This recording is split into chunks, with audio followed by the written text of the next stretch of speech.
Amém. Eu quero, nessa manhã, final de manhã, início de tarde, meditar com os irmãos num texto muito conhecido, mas também um texto que sempre pode trazer lições novas ou rememorar lições que precisamos para a nossa jornada, que é o texto do livro de Daniel, capítulo 1.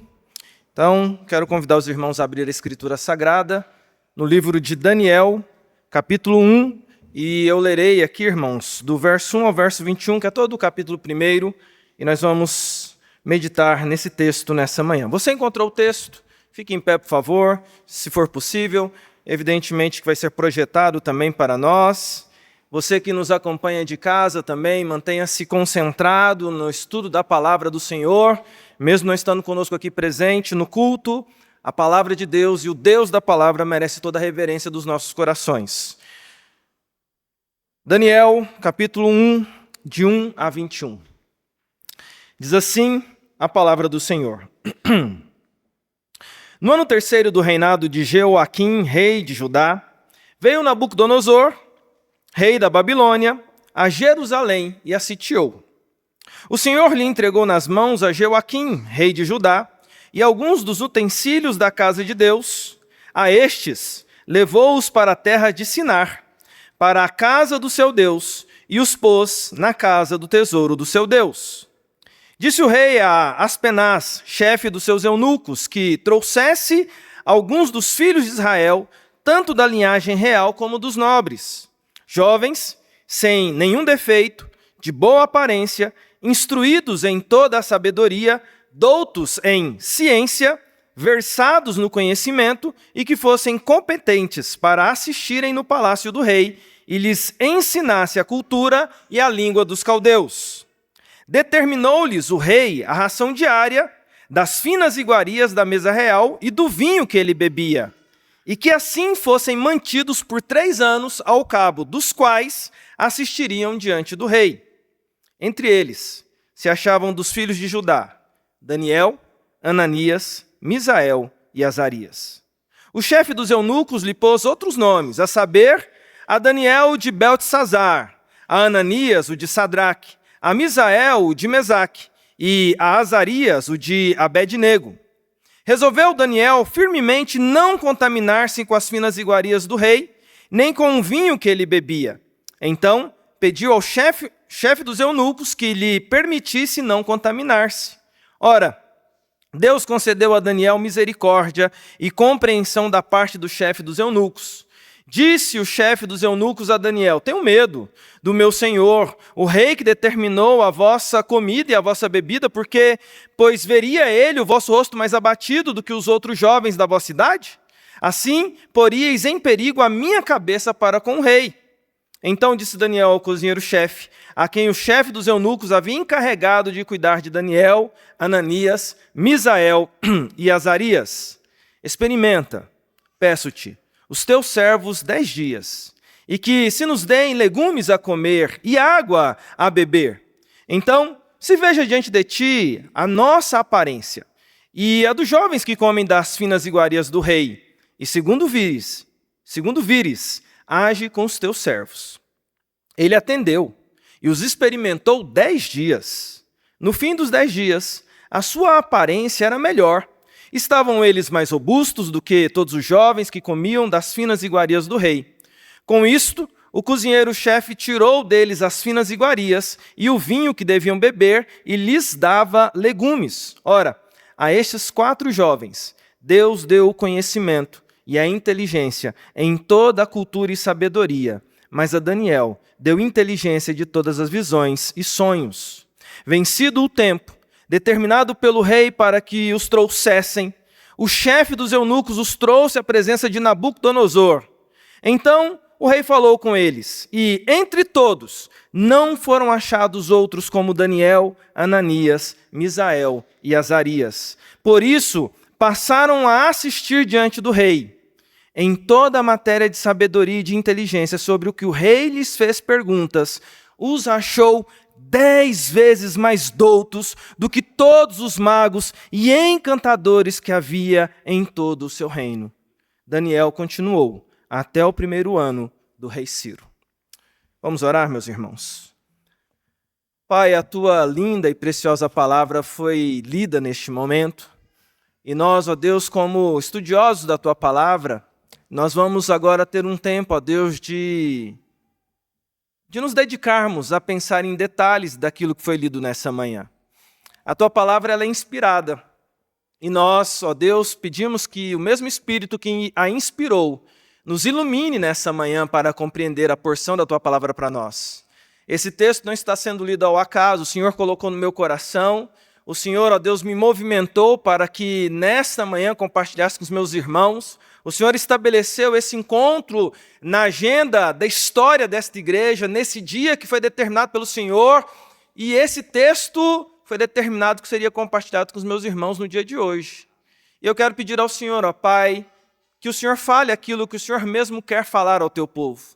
O Senhor trouxe a cada um aqui nesta manhã, ó Deus, por vontade soberana do Senhor. O Senhor nos chamou à tua presença nessa manhã, por graça e misericórdia, e conforme lemos nessa manhã, a bondade do Senhor, ó Deus, que não tem fim, fez com que o Senhor nos chamasse à tua presença neste dia.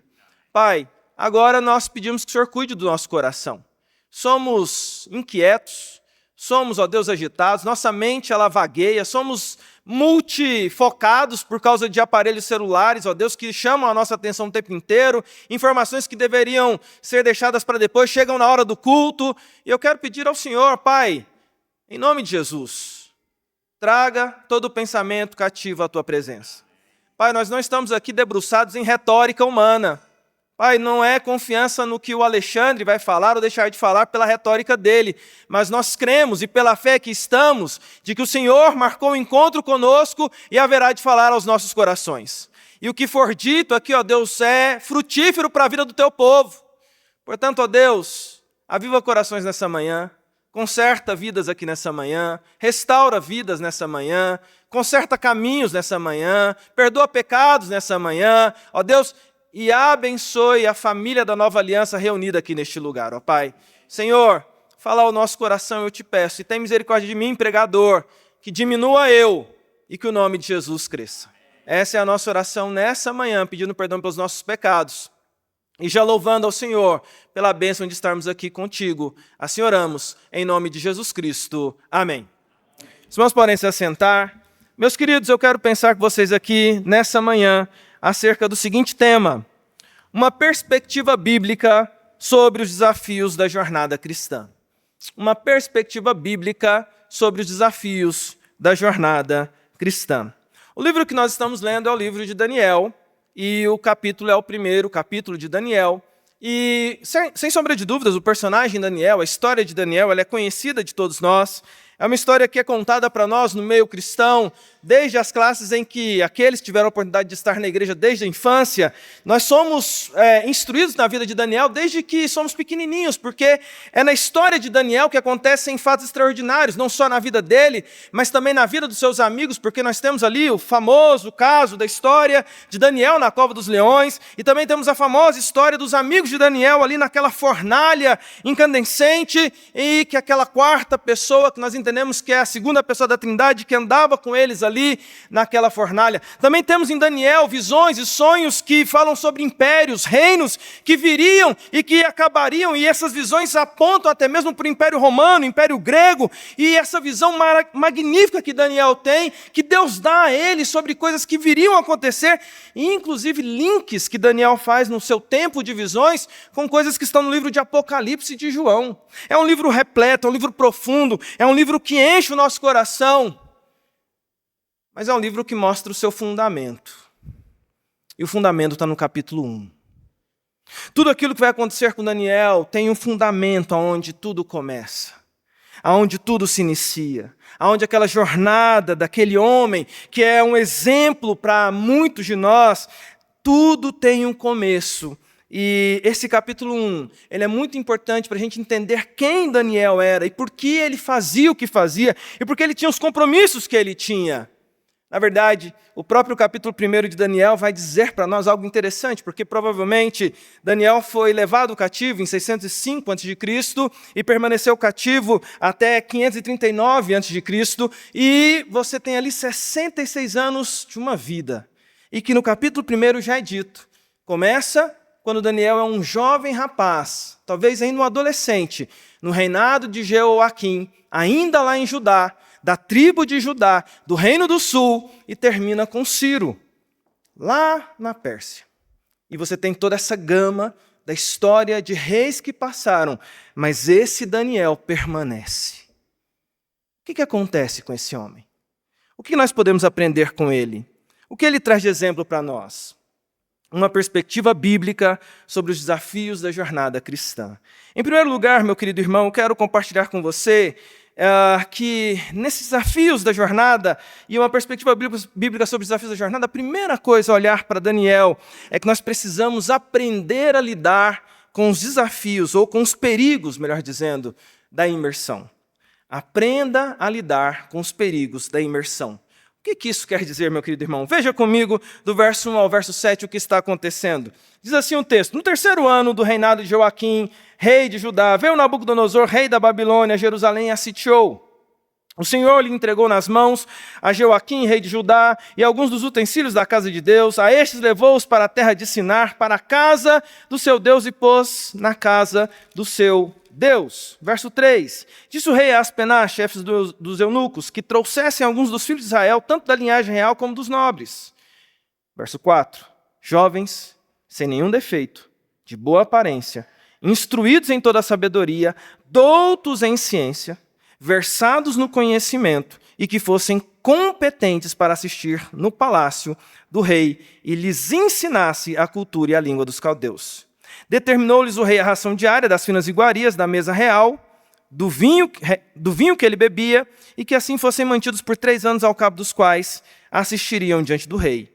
Versos 6 e 7. Entre eles se achavam, dos filhos de Judá, Daniel, Ananias, Misael e Azarias. O chefe dos eunucos lhe pôs outros nomes, a saber, a Daniel de Beltesazar, a Ananias de Sadraque, a Misael de Mesaque e a Azarias de Abed-nego. O que está acontecendo aqui, minha gente? Aqui está acontecendo uma imersão cultural. O que é uma imersão cultural? Naqueles dias, e nós começamos essa história, e o livro de Daniel, que mostra essa história para nós, conta para nós que essa história começa ainda lá em Jerusalém, lá em Judá, lá no Reino do Sul, e o Reino do Sul está vivendo ali um período dos seus últimos momentos. Ele é um reino que está ali já, de certa forma, vinculado ao reino egípcio, mas agora você tem um reino babilônico, que é dos caldeus, e que toma conta e começa a sitiar a Jerusalém. Esse cerco que vai acontecer e que vai levar à destruição ali, e o cativeiro babilônico, que vai levar o povo de Israel para a Babilônia, vai acontecer em 3 momentos. Esse registro aqui de Daniel é o primeiro momento em que há um cerco feito e Nabucodonosor manda levar dos nobres, manda levar daqueles ali que assistiam no palácio real, mandam levar gente que era para nós aqui, para entendermos, os príncipes que ali estavam, gente que era estudada, gente que era ensinada, gente que tinha tido acesso à cultura israelita, e Nabucodonosor está de olho nesses. Ele manda Aspenaz, que é o chefe lá, ver desse pessoal muito novinho. Lá diz que eles têm que ser pessoas de boa aparência, pessoas inteligentes, pessoas capazes. E ele pega esse pessoal, e é o primeiro exílio que acontece, que é essa elite que é levada para a Babilônia. Chegando na Babilônia, vai acontecer aquilo que é um plano de Nabucodonosor. E o plano de Nabucodonosor é descrito aqui no capítulo 1, quando Nabucodonosor tem o seguinte planejamento, o seguinte pensamento. Ele diz assim, olha, eu penso que esses meninos têm potencial. Eu penso que essa elite intelectual ali dos judeus tem potencial. Eu vou, então, usá-los. O plano de Nabucodonosor, segundo os comentaristas, é provavelmente no futuro usar eles para serem governantes da grande província em alguma região em que ele pudesse utilizar esses meninos para, de repente, servir a Nabucodonosor. Mas do jeito que eles estavam, não servia. Era necessário transformá-los. Era necessário mudar o jeito deles pensar. Era necessário colocar uma cultura nova naqueles corações. Era necessário tirar o que eles tinham, arrancar aquilo e colocar outra coisa no lugar. No caso, arrancar a cultura dos judeus e colocar a cultura dos caldeus. A gente aproveita a inteligência de vocês são preparados, mas vamos arrancar tudo aquilo que faz vocês ser quem vocês são e vamos colocar outra coisa no lugar. 3 áreas dessa imersão cultural que acontece, ou 4, né? A primeira é que eles são retirados da terra deles, são os primeiros a ir para a Babilônia, a chegar naquela cultura dos caldeus, na terra de Sinar, onde no passado havia sido a Torre de Babel. Eles estão ali naquele lugar. E agora você vai ter 3 medidas que são tomadas. Dessas 3 medidas você consegue perceber as ações ali estratégicas de Nabucodonosor. A primeira medida é: ensina eles a língua dos caldeus. Está lá no verso 4. Ser ensinado na cultura e na língua. Eu quero começar pela língua dos caldeus. Veja, eles falavam aqui o hebraico. Talvez ali já um tempo de começo do aramaico, por conta ali do período do cativeiro que está começando. E a orientação é, eles agora não vão falar mais na língua deles, eles vão falar na nossa língua. Eles vão deixar de falar na língua original deles, eles não estão mais no país deles, eles não estão na cidade deles, eles não vão falar mais na língua deles, eles vão falar na nossa língua. Essa é uma estratégia. Uma estratégia de que, através da fala, a identidade seja, aos poucos, se perca. A identidade, aos poucos, vai se esvaindo. No jeito de falar. O não falar na sua própria língua mãe. Eu gosto muito dessa perspectiva, irmãos, porque eu lembro de um período, da época do seminário, de um querido professor, que ele passou uma temporada nos Estados Unidos. E a gente pegava muito no pé dele, porque ele ficou lá há pouco tempo e voltou falando com sotaque americano.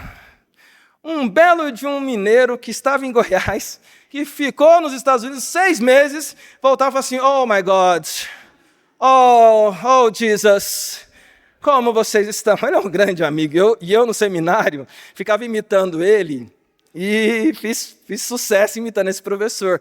Mas eu sempre acho engraçado isso, porque, claro, aquele momento ali era o momento da gente brincar com ele, de ficar que toda frase, children. 6 meses nos Estados Unidos, ele voltou falando no meio do português ali palavras em inglês. Eu falei, para quê? Só que, na verdade, aquilo que a gente brincava, e eu não entendia ali um pouco no meu jeito ali, ainda muito novo de caminhada, é muito comum, mais comum do que a gente imagina. Se você vai para um outro país e você começa a conviver naquele outro país, especialmente imerso na cultura, onde você só tem contato com pessoas que falam a língua nativa daquele país, e você precisa usar essa língua para se comunicar nesse país, meu irmão, minha irmã, naturalmente você perde a sua língua. E não é nem metidez, não é nem uma pessoa se achar melhor que os outros, não. Ele vai perdendo, ele vai se esquecendo. Eu já vi pessoas sérias que não usam a coisa para dizer, olha, eu morei em outro país, chegam de volta no Brasil depois de anos morando fora e vão falar uma palavra e falam assim, como é que é essa palavra mesmo em português? Porque acontece. E aqui você tem uma estratégia, e essa estratégia é a primeira que Nabucodonosor tem, a estratégia de mudar pela língua os conceitos da raiz familiar e estrutural que eles tinham. Uma segunda estratégia é a cultura. Ele vai dizer para eles assim, olha, ensine a nossa cultura a esses judeus. Meus irmãos, o que era a cultura dos caldeus naquele momento? A cultura deles, que era envolvida numa pseudociência, era uma cultura que misturava aspectos matemáticos e científicos, mas misturava com encantamentos, misturava com astrologia, misturava com agouros e maus agouros. Essa era a cultura científica de estudo do povo caldeu. E agora você pega 4 rapazes que cresceram aprendendo sobre uma visão de mundo onde Deus é a centralidade de tudo, uma visão de mundo onde tudo gira em torno desse ser soberano, Yahvé, que a tudo criou e a tudo domina. E agora, o plano de Nabucodonosor é, vamos arrancar esses conceitos do coração deles e vamos colocar os nossos conceitos. A intenção, queridos irmãos, é muito clara.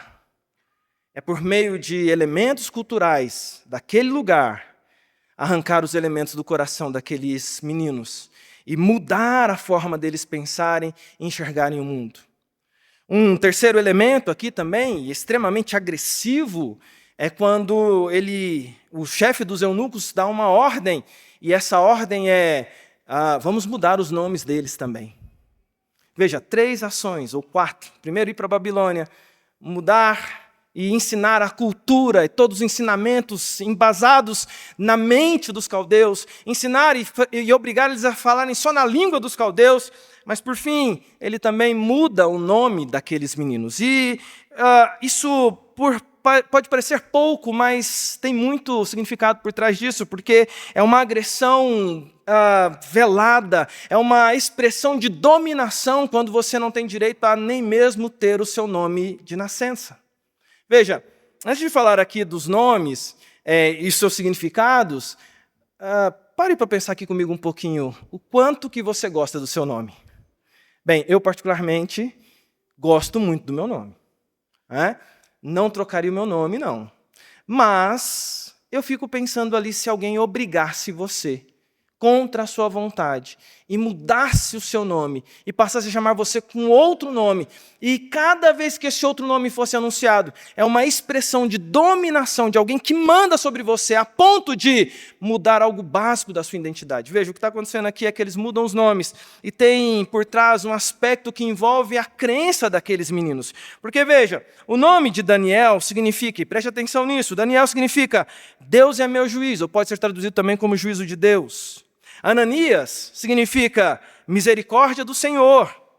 Misael significa pedido de Deus, aquele que foi pedido de Deus. Azarias significa ajuda de Deus, ou aquele a quem Deus ajuda. Os nomes que apontam para o Deus que eles creem são modificados. A Daniel, o nome de Beltesazar, que significa que Bel proteja o rei. Bel é a divindade do rei Nabucodonosor. E vai aparecer lá em Daniel capítulo 4, verso 8. Sadraque diz assim: tenho muito temor ao Deus da Babilônia, ou ao Deus lá que eles servem.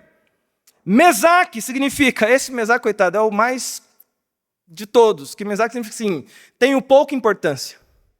Você imagina receber esse nome? Eu tenho pouca importância. Você é alguém que precisa sempre se lembrar que você não tem importância nenhuma para a gente. Esse é o seu nome agora. O de Abednego significa servo do Deus Nabu, aquele que brilha. Há uma ação aqui cultural profunda que na imersão, uma tentativa de mudar a identidade desses meninos. E o que isso tem a ver conosco, meus irmãos? Tem a ver que, quando eu olho para Daniel, essa estratégia que Nabucodonosor usa sobre a vida deles, se você prestar bem atenção, e eu imagino que você já entendeu, nós vivemos em um mundo em que muitas vezes essas estratégias são utilizadas na tentativa que existe nesse mundo de mudar a nossa identidade cristã. Muitas vezes culturas que são totalmente hostis ao nosso grande e soberano Deus começam a ser inseridas dentro de nós. Linguajar que não é nosso começa a ser inserido no nosso meio. E muitas vezes nós vamos modificando aquilo que nós somos, deixando de adorar o nosso Deus para adorar outras coisas. Sabe, a minha primeira pergunta para você aqui nesse primeiro elemento é perguntar de verdade para você, você consegue enxergar que elementos da cultura desse mundo, e são muitos, desse mundo caído, estão impregnados em você?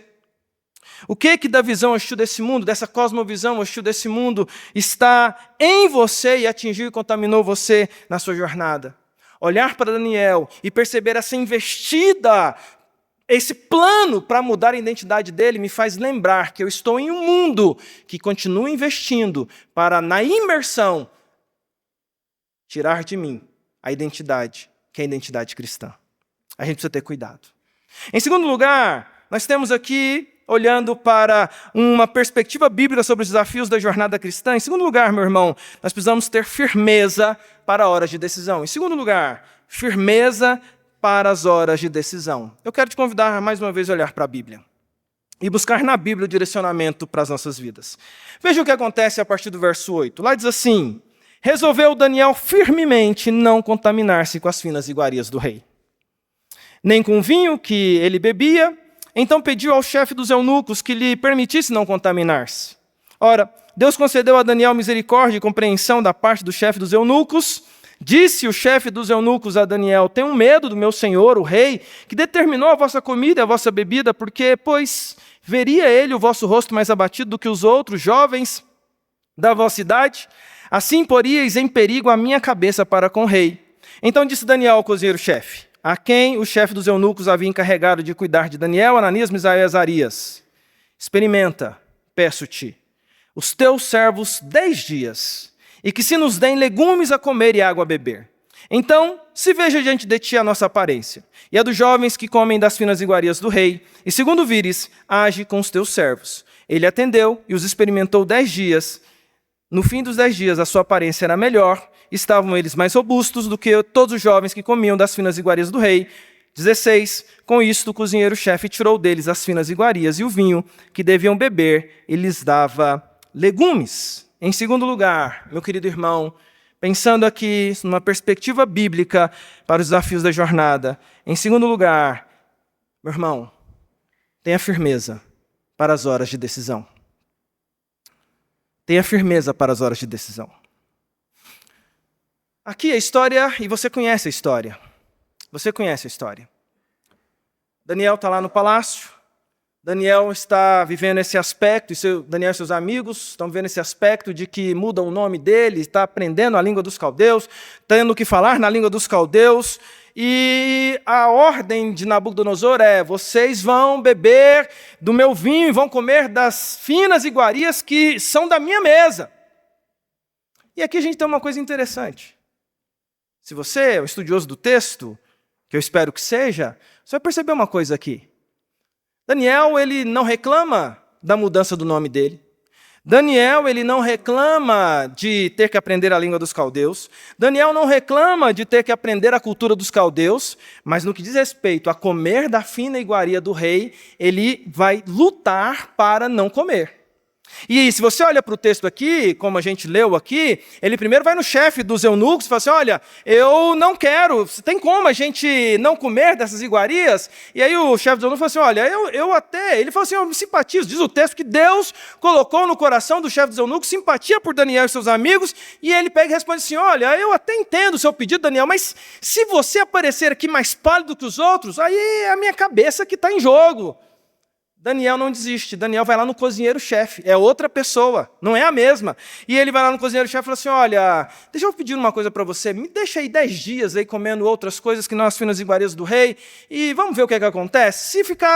Se eu não ficar ali, os meus amigos não ficarmos pálidos, deixa a gente comendo aí, porque a ordem de Nabucodonosor era 3 anos de imersão, e daqui 3 anos eu quero encontrar com esses jovens.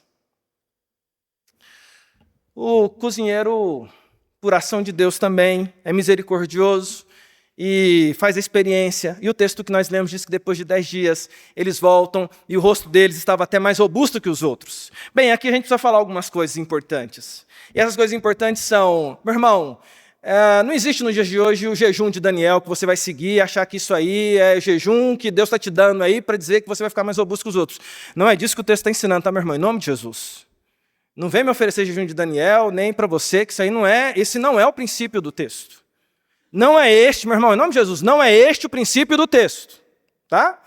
Outra coisa que não é o princípio do texto é que a gente fala assim: não, eles não comeram ali porque, de repente, eles estão achando ali que aquelas comidas eram sacrificadas a ídolos. E aí a gente tem um problema de interpretação, porque os babilônicos, os caldeus, eles não só sacrificavam carnes, eles sacrificavam legumes também. Se for por esse caminho, ele não podia comer nada, porque legumes, bebida e carne eram sacrificados a ídolos. Não é essa a questão que está movendo o coração de Daniel. Bem, um outro aspecto que tem elementos que são importantes é que o judeu não comia a carne de porco, e muito menos carne de cavalo. E deixa eu dizer uma coisa para você, os caldeus amavam carne de porco e no cardápio deles tinha carne de cavalo também, que é uma coisa que para a gente aí já fica estranho para caramba, né?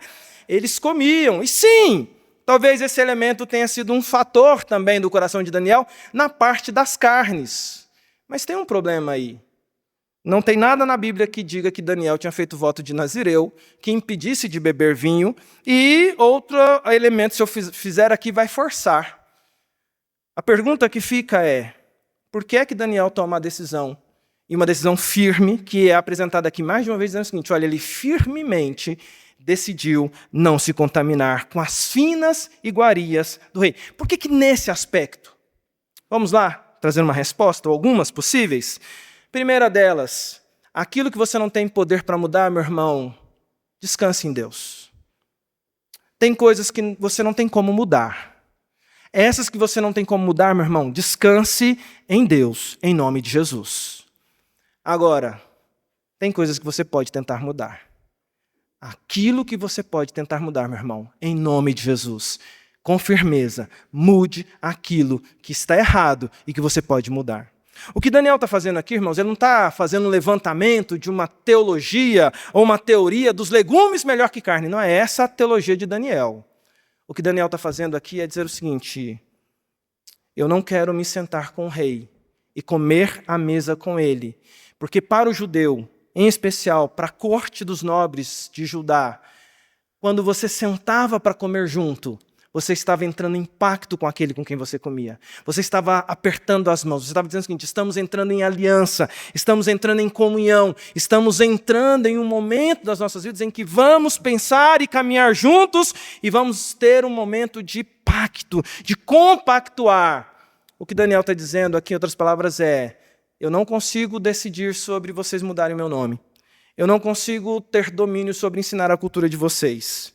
Mas eu quero dizer para vocês que vocês estão fazendo isso, mas o meu coração não é de vocês. Eu não pactuo com o que vocês estão fazendo. Eu não me sento na mesa do rei. Eu não pactuo, eu não como com ele, porque eu não concordo, eu não aceito, eu não entrego a minha alma ao que vocês estão fazendo.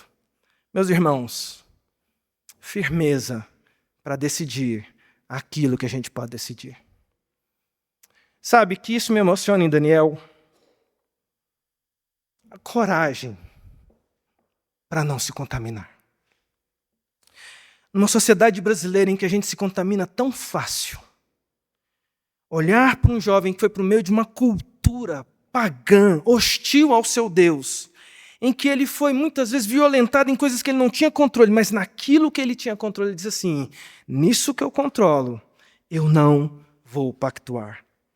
Sabe, João Calvino disse que ele não queria se contaminar com luxo, ele não queria se contaminar ali com a situação, e João Calvino diz assim, ele não queria, ao não sentar-se na mesa do rei, ele está dizendo o seguinte: eu não esqueço que o meu povo, do qual eu pertenço, ficou para trás, e eles estão padecendo. Eu não vou me esbanjar nesse banquete, pactuar com isso que ofende ao meu Deus e ofende o povo do qual faço parte. Meu querido irmão, você faz parte de um povo da nova aliança.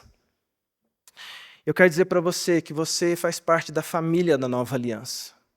Eu quero relembrar você que você foi comprado pelo precioso sangue de Jesus. Eu quero dizer para você que nessa manhã tem coisas que você não tem controle, mas aquilo que você tem controle, meu querido irmão, não se contamine em nome de Jesus. Me permita contar uma história. Eu sempre conto uma historinha, né, pastor Silas?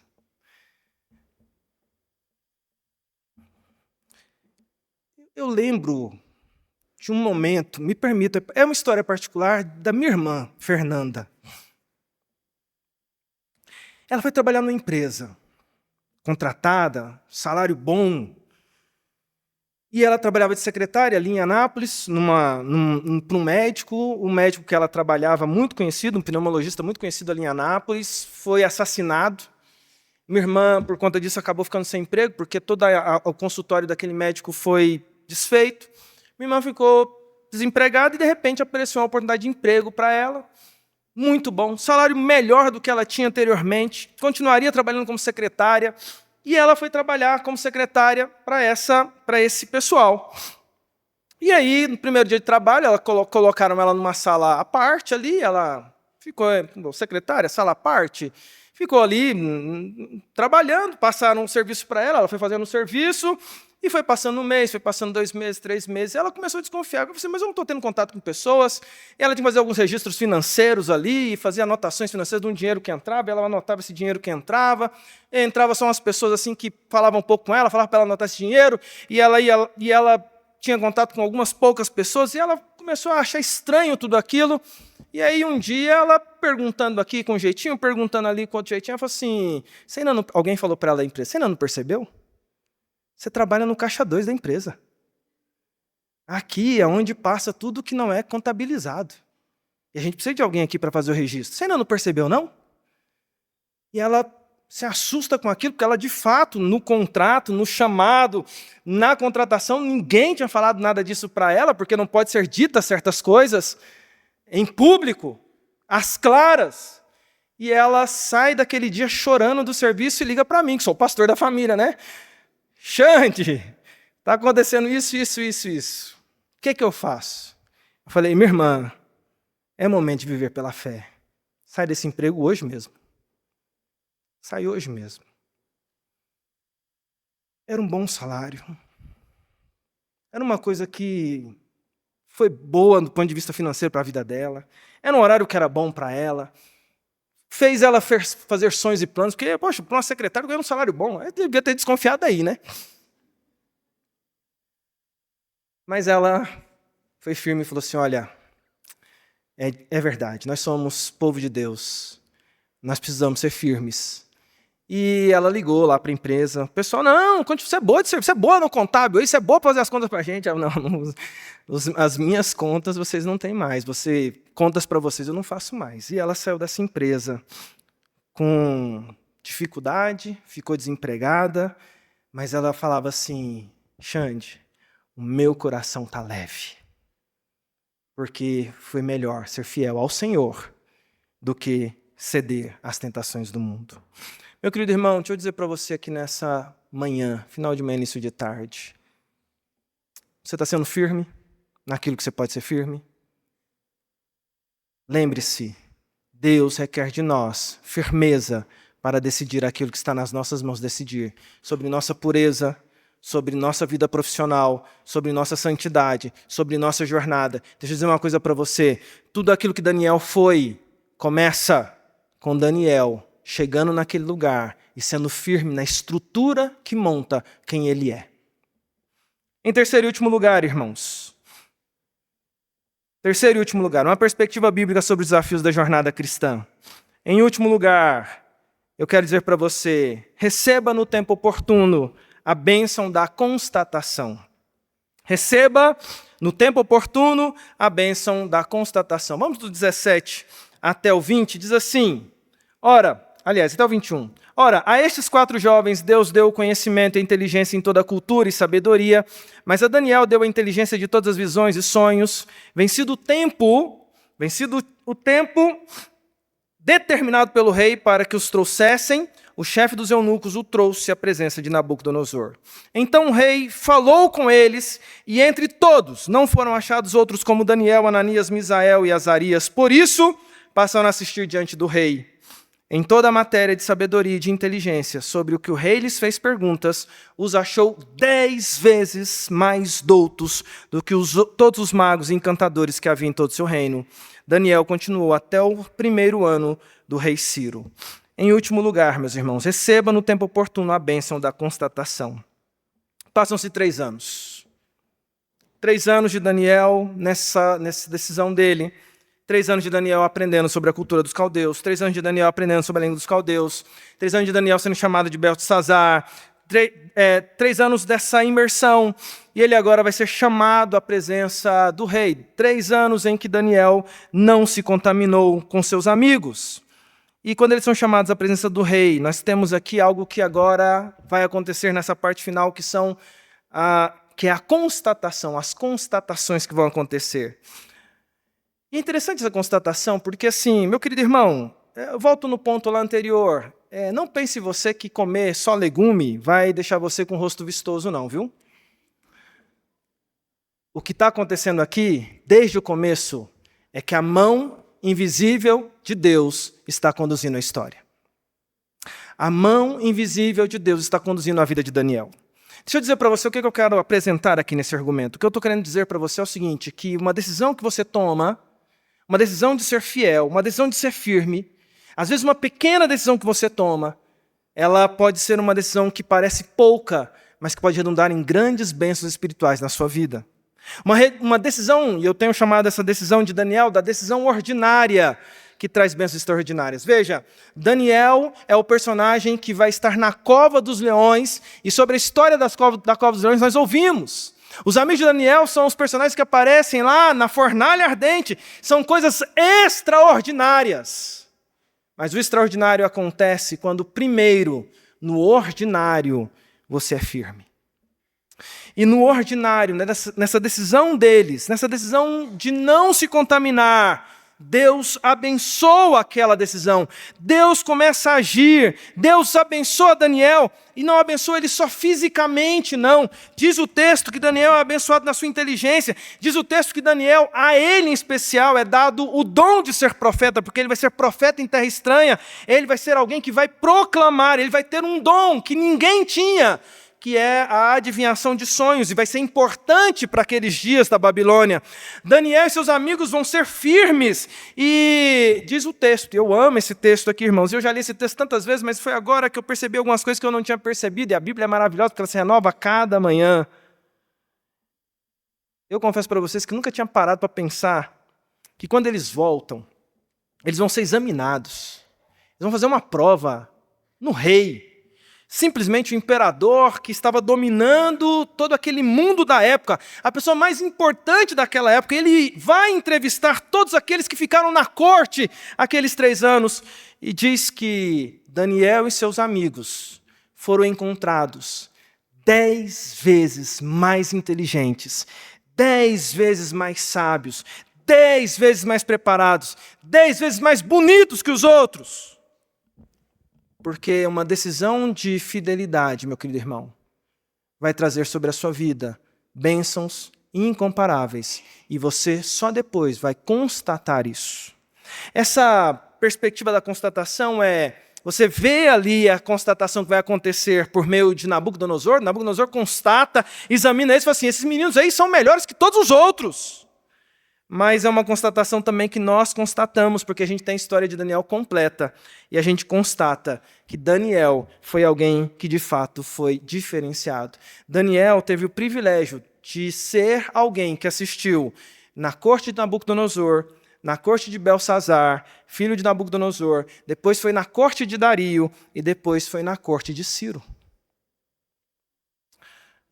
Porque na raiz, na base, no ordinário, naquilo que ele podia decidir, ele com firmeza decidiu honrar o Deus que ele servia. Ele não se entregou à cultura, apesar de aprender sobre ela, ele não foi dominado por ela. Meu querido irmão, nós temos um desafio para nós.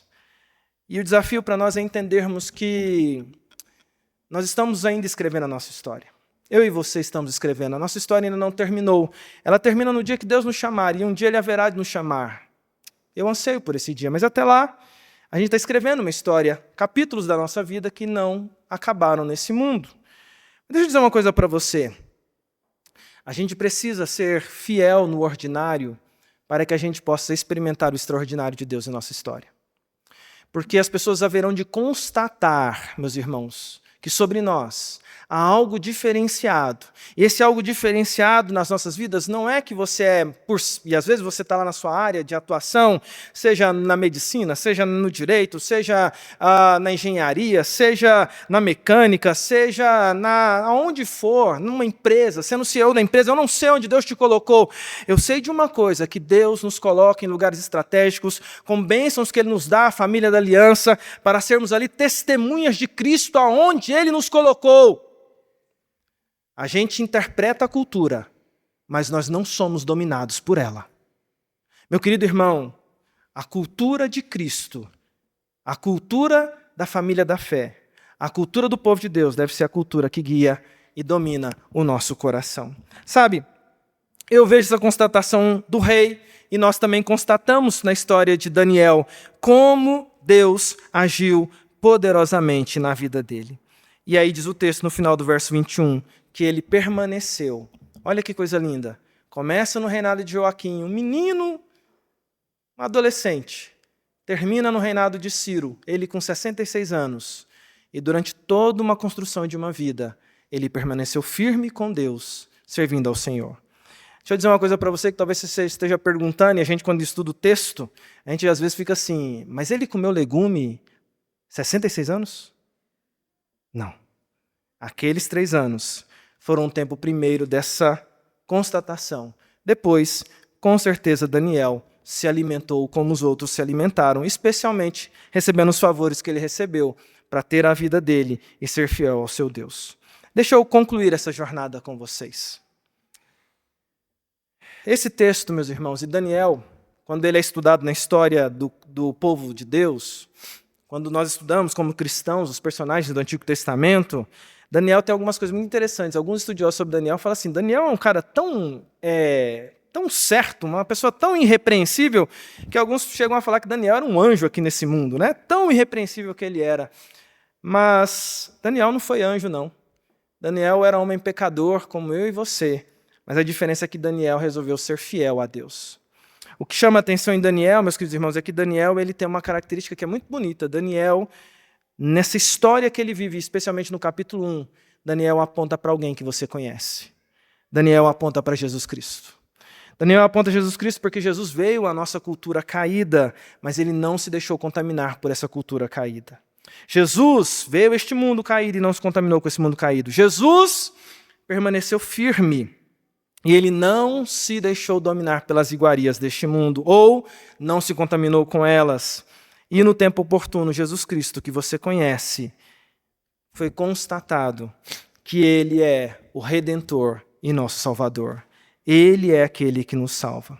Sabe, eu quero terminar essa mensagem com vocês e dizer para você o seguinte, eu fico pensando nessa questão, no tanto que é importante a gente valorizar a decisão ordinária e depois a gente constatar que Deus vai nos abençoar de forma extraordinária, como aconteceu com Daniel. Pelo menos 2 histórias mexem com o meu coração e eu termino com elas.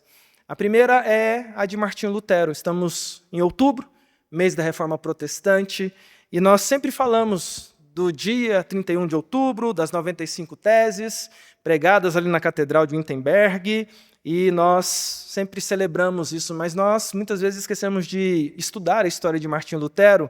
Martinho Lutero era um exegeta. E se você estuda a história de Martinho Lutero, você vai perceber que as 95 teses não foram as primeiras teses que Lutero havia pregado na catedral. Ele fazia esse serviço rotineiramente, ordinariamente. Ele escrevia teses criticando aquilo que ele via de errado, ia lá e pregava suas teses. Fez isso 1, fez isso 2, fez isso 3 vezes, porque era o trabalho ordinário de um estudioso da Bíblia que via erros, ia lá e apresentava teses daquilo que deveria ser o correto. No ordinário, ele estava firme, tentando seguir a Escritura. Mas um dia, 31 de outubro, ele pregou as 95 teses. E aí, virou o que virou. Percebe? Que começa no ordinário, na rotina, na decisão do dia a dia, e o extraordinário pertence a Deus. Ele é que vai fazer o extraordinário a partir de uma decisão, às vezes, ordinária que você vai tomar. Uma outra história que eu gosto muito é de John Wesley, Charles Wesley e George Whitefield, alunos estudando numa escola em que eles resolvem, nos intervalos, se reunir com outros estudantes para orar, para ler a Bíblia e para jejuar. Eles estão orando, estão lendo a Bíblia, jovens ainda, começando uma jornada na escola, quando de repente um avivamento extraordinário os visita, e não só a eles, mas a partir deles, toda a Inglaterra vai para os Estados Unidos, e olha só, nós no Brasil colhemos frutos do avivamento que começou com estudantes lendo a Bíblia, orando e buscando a Deus. Uma decisão ordinária com resultados extraordinários. Daniel resolve não se contaminar ordinariamente. E quando ele é colocado na cova dos leões, quem é que estava lá? O Deus que estava lá na decisão ordinária. Os amigos de Daniel resolvem não se contaminar e não se curvam à estátua de Nabucodonosor. E eles vão para a fornalha. E quem é que está lá com eles no extraordinário? O Deus que cuida do seu povo. Meu querido irmão, eu quero dizer para você, Deus cuida do seu povo enviando Jesus Cristo. E Ele continua a cuidar de nós. Talvez você veio aqui nessa manhã com dificuldades na sua vida profissional. Talvez você veio aqui nessa manhã com dificuldades na sua caminhada. Talvez você veio aqui nessa manhã com dificuldades na sua jornada. Eu quero dizer para você, em nome de Jesus, a vida cristã é uma grande jornada. E é uma jornada que envolve decisões. Interprete a cultura, mas não se deixe dominar por ela. Seja firme naquilo que você pode decidir. E você vai constatar Deus agindo na sua história, às vezes de forma extraordinária. Você vai ver assim claramente algo acontecendo, mas às vezes você vai ver a mão invisível de Deus cuidando de você. Você saia para a sua semana se lembrando que Deus está contigo e que Ele requer de nós fidelidade nas nossas decisões. Vamos orar nesse momento? Quero convidar você a curvar sua cabeça para nós fazermos uma oração e assim finalizarmos esse momento de meditação da palavra. Feche seus olhos, quero orar com você nesse momento. Pai, obrigado pela Tua palavra, obrigado porque o Senhor nos ensina a partir da vida de Daniel, uma história linda, mas que tem uma base, um começo, um início de jornada. Esse início de jornada, ó Deus, é didático para nós, porque mostra para nós que na nossa jornada é importante, ó Deus, entendermos como caminhar, e as bases que lançamos para a caminhada vão fazer a diferença naquilo que estamos construindo. E, ó Deus, em nome de Jesus, nos ensina, ó Deus, a lidar com essa cultura que tenta nos dominar. Pai, nos ensina também a ter firmeza nas decisões, bem como eu te peço também em nome de Jesus, ó Pai, que pela Tua graça as pessoas possam ver a mão do Senhor em nossas vidas. E que decisões que fomos tomando pelo caminho possam, ó Deus, manifestar a este mundo a quem somos e a quem pertencemos. Assim, ó Deus, abençoe a Tua igreja nesta manhã, fortalece o Teu povo e que o Senhor encontre na nossa geração jovens como Daniel e seus amigos, que permanecem firmes mesmo em épocas desafiadoras. Assim nós oramos ao Senhor, em nome de Jesus. Amém.